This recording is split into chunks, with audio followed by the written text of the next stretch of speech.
श्रीराम समर्थ. 11 मार्च. अहमपणा टाकल्यास प्रपंचातील लाभहानी झेलता येईल. प्रपंच हा परमेश्वर प्राप्तीच्या आड कधीही येऊ शकत नाही. आपण पाहतोच की प्रपंचात आपला कितीतरी लोकांशी निरनिराळ्या स्वरूपात संबंध येतो.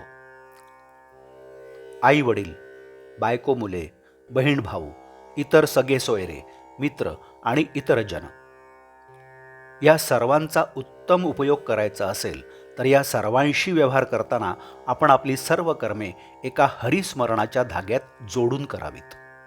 म्हणजे सर्वांशी संबंध सलोख्याचे राहून प्रपंच फारच सुखकर होईल, निदान तो तापदायक तरी खचितच होणार नाही. या सर्वांशी संबंध बिघडायला आपला अभिमान, अहमपणा विशेष करून कारणीभूत होत असतो. हा अभिमान श्रीमंतालाच असतो असे नव्हे, तर गरिबालाही तो सोडत नाही. आपण पुराणात वाचले आहेच की हिरण्यकश्यपूला जेव्हा भगवंतांनी मांडीवर घेऊन पोट फाडायला सुरुवात केली तेव्हा त्याचा हात अभिमानाने तलवारीकडे गेला.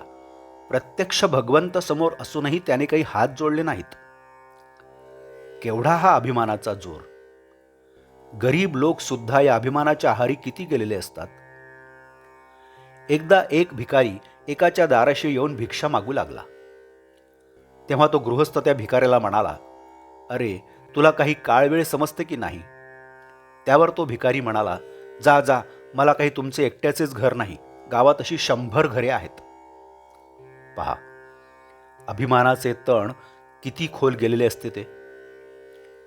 अभिमान हा शेतात उगवणाऱ्या हरळीसारखा आहे. ही हरळी समूळ नाहीशीच केल्याशिवाय चांगले पीक हाती लागत नाही. त्याप्रमाणे अभिमान संपूर्णपणे नाहीसा झाल्याशिवाय परमेश्वरी कृपेचे पीक येणेच शक्य नाही. फणस चिरताना एक काळजी घ्यावी लागते. हाताला तेल लावून तो कापावा लागतो आणि त्यातले गरे काढावे लागतात. म्हणजे हाताला चिकाचा त्रास न होता गरे चटकन निघतात. त्याप्रमाणे नाम घेऊन प्रपंचात व्यवहार केला तर अभिमानाचा किंवा विषय वासनांचा चीक न लागता परमेश्वरी कृपेचे गरे हस्तगत करता येतात. हा अहमपणा, हा देहाभिमान टाकला तर प्रपंचातली लाभहानी हसत खेळत झेलता येईल. लहान मुले पावसाळ्यात कागदाच्या लहान लहान होड्या करून पाण्यात सोडतात. त्यातली होडी तरली तर हसतात, बुडाली तरी हसतात.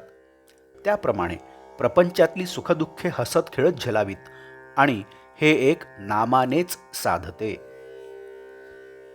आजचे बोधवाक्य: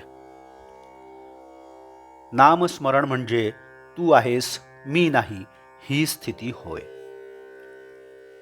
जानकी जीवन स्मरण जय जय राम.